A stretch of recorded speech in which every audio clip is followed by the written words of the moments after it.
I have some really big questions. Today is a gorgeous day and it's 11 degrees, so it's, middling. I would prefer if it was a bit warmer, but it's all right. I was meant to go on a walk today, but instead I'm at home, out of breath, really tired, very dizzy, and in pain. And so far, it has been a struggle to do my chores. I've been mulling over this particular thing in my mind. Should I, shouldn't I? When should I, how, what, where, when? And I finally decided that I have to share this. My story has been pretty interesting over the last, I use loosely, over the last few years. And what's interesting is that, how I always tell you folk that in life we're all a part of one big puzzle. We are meant to be there. Within us as well, there are certain things that happen that we never fit together until we are in the circumstances that force us to look at the big picture. That's my circumstance right there. And after much putting together, I came upon something that is going on with me. And I tried my best to be really strong about it, press on. Of course, I want to help everybody still. I still will be doing that. But then I also need the support in that. How would you handle this? How do you handle this? If you're a person with chronic illness or more than one chronic illness, how do you manage? If you're a person that support your loved ones or your family members or your friends or whoever with chronic illness, how do you manage? And for those who have chronic illness, how do you deal with it mentally? So stick around. I'm going to tell you my story. I'm going to be very real and open with it because I will be asking some questions and I'm looking for some answers. Because just as I want to give everyone support, I've had to come to grips with the fact that I too need support. So as I mentioned a few years ago, I wasn't feeling absolutely well. To be honest, when I put together things from quite a few years ago, like the body pains that I would have for no reason that didn't make any sense. It makes sense now. I also in nearer times, things like singing that I used to be able to do rather easily, I can't as well anymore. I used to be able to stand and sing and stuff, and I found, unfortunately, because I am a trained actress, I learned to act my way through my pain and through my exhaustion, which is not really a good thing because you're just setting yourself up for a fall. So I would try to push through and make myself seem as normal as possible whilst catching my breath, not being able to sing as well and as deeply as I used to, and feeling as if I'd pass out. Note, got my lungs checked. I am an asthmatic. However, that didn't seem to be the issue. Got other tests done and they couldn't find anything. Even got my stomach checked, couldn't find what would cause that problem. Other things have been happening that just didn't make sense. Like, I have always been an avid walker, an avid power walker. And over the last few years, I have slowed down. I couldn't walk as long. I'd realized that I would come to a point and I'd be extremely exhausted. I'd feel this exhaustion come upon me and I'd have to find somewhere to sit. If not, I'd feel as if I just dropped, which is something that used to happen before intermittently when I wasn't really paying attention to my symptoms, but in latter years, it just built up to the point now where I can't walk as far as I used to, and I can't walk as fast as I used to. And anyone that knows me will be rather surprised by that, because yeah, I was that person. I would leave you in my dust. Other things that have happened were the breathlessness. Breathlessness has become a really big problem for me. If I push myself too hard, if I try to exercise like how I did before, if I'm just doing my chores, if I walk up the stairs, I am breathless. And I was one to be full on with my exercise, and I can't even find the energy to do that anymore. When you talk about the fatigue, the chronic fatigue is like, oh my goodness, even in here talking to you, I'm exhausted. And it feels as if it just descends, and no amount of sleep helps it.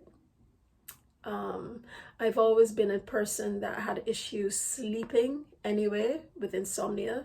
However, in my earlier years, even with that, I would manage to get up and I'd be fine. I would do what I gotta do, and nothing would stop me from exercising after work and going for a power walk and things like that. So that didn't bother me before. But now, it's a problem. It's a problem. Dry skin, dry mouth, dry eyes. I get dry mouth to the point where sometimes at night I'd wake up with a dry cough. So that is an occurrence. I'd wake up on mornings with dry eyes. My lips are constantly cracked. My skin is constantly dry, no matter how much cream I use. The pain. And I don't know if anyone else goes through this, but my pain is episodic, sort of. There are different types of pain that I get. Sometimes I get these pains in my legs. At night, I'll be asleep, and it's like, oh my goodness, I'd even be rubbing my legs in my sleep because they would hurt, and there would be no real reason for the pain. I'd even look at my legs and like nothing. Terrible back pain, terrible neck pain, terrible shoulder pain, pains that go up the top of my spine into my head, and then I'm left with a headache that will last me all day. Please forgive me, I'm really tired. Brain fog. That's embarrassing. I was really on top of my game with learning, and I don't remember things like how I used to, and I find I'm asking about things that I should know because I would have just been told, I don't know, in that day or day before, and I've completely forgotten. Or things would be going on, and it would seem as if even though the things had happened today, are on the same day, I can't remember what day these things would have happened on, and the circumstances and stuff. Yeah, I'm forgetting stuff. Raynaud's syndrome, I didn't realize is a part of this as well. And there are times when my fingers would be two-toned and they would be extremely numb and feel very uncomfortable. And they would go from pale to white, pale/white, those parts that have changed in color, to blue, to dark red, and then come back to normal. And it will be a whole case. And it doesn't necessarily have to be that that I am terribly cold. I could be terribly cold and it not happen, or it could be terribly cold and it does happen, or I could be maybe stressed though, or something traumatic could be going on and then it happens. You know, it could be any circumstance like that. Yeah, it's weird. joint pains, and clumsiness. I used to be better with my hands, and I found now that I cannot type as well anymore for a long period of time. I can type, I can still type on my phone and things on my keyboard. It's very vital that I do that because I am a writer. It means so much to me, but I've realized that I can only do them for short periods of time, and then I have to stop. And if I'm sending anyone a message, I do it mainly by voice note. That's easier. Until my voice gets crackly, like I was beginning to do now, because my voice is being dried out. So there's that. One of the reasons why I'd cut my locks is because I found it hard to manage my hair. My hands hurt, my shoulders hurt, and not from just, you're spending a long time doing your hair, so therefore it wasn't like that. It was different pain that would last for a long time, and my fingers would feel as if they're seizing up. It took me a while. I had to talk myself into twisting my hair because I really wanted to twist it, because I am considering re-interlocking it, but that's another whole thought process I have to put into it because I don't know if I will have the energy to do it. But that's something that really saddened me because I really enjoy doing stuff myself. And if I have a talent for something, I just do it myself, and then I save some money, I even taught my daughter to lock her own hair. So it saddens me that I can't do my hair like how I used to. So I have two things going on with me right now. The thing that's associated with all the stuff that I just spoke of is what I'll mention here. I will create another video for the other problem, but I will have to do it probably quickly because that other problem actually requires surgery. And I would like to address that issue because it's really going to be something that women can talk about, and possibly men as well, and those who support folks in that scenario. But let me focus on the thing that is bothering me, that's related to, or the challenge that I have that's related to my symptoms. I had to talk to some doctors, tell them my symptoms, get tests done. It's really irritating when sometimes tests come back saying one thing. Some of them are abnormal, some of them are marginal, others are normal. It is also frustrating when doctors look at you and say, oh, but you're too young. I got that with menopause, but that's another thing. And they also look at you and say, but you look so well and you're so fit. And I'm not talking about the British fit. I mean fit as in you seem strong and you exercise and stuff, so you're fine. I wish that narrative would just go away because it's sickening to everyone that hears it, right? Yeah.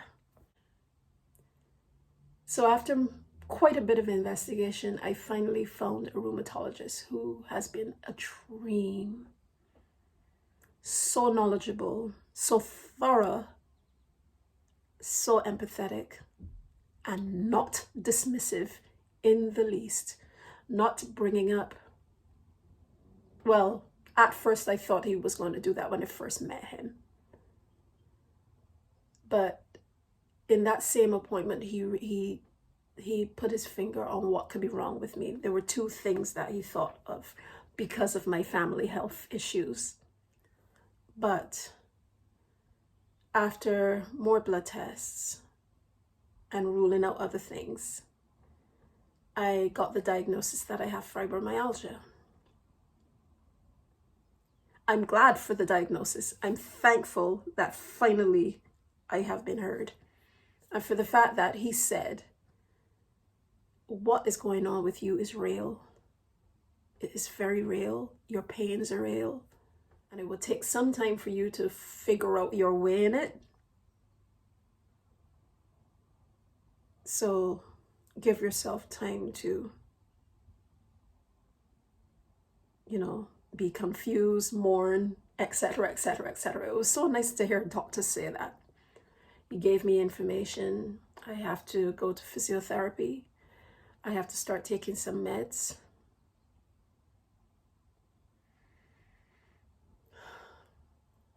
I can't remember what I was gonna say. I can't remember what I was gonna say.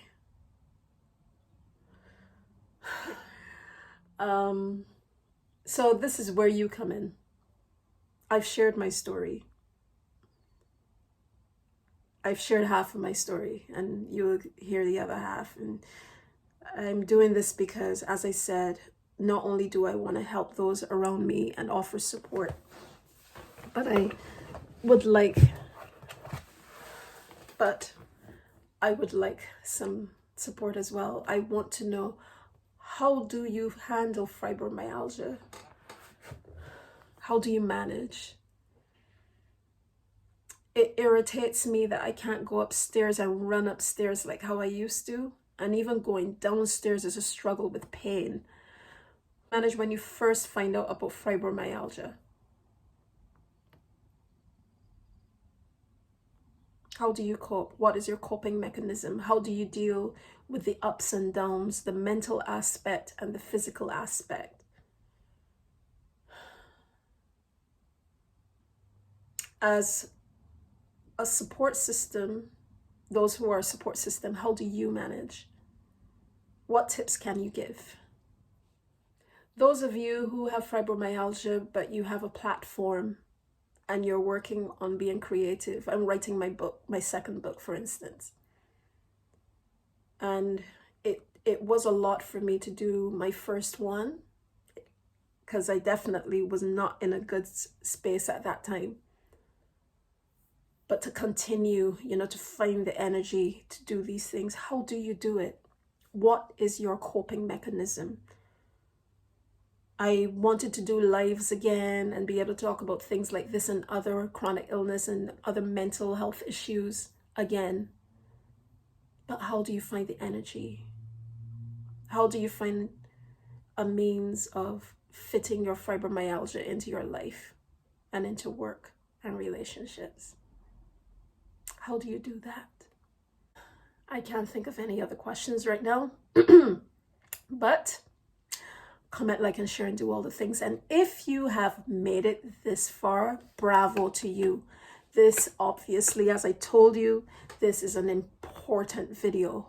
This is really, really, really important. This is something you need to share with others. So if you've gotten this far, please place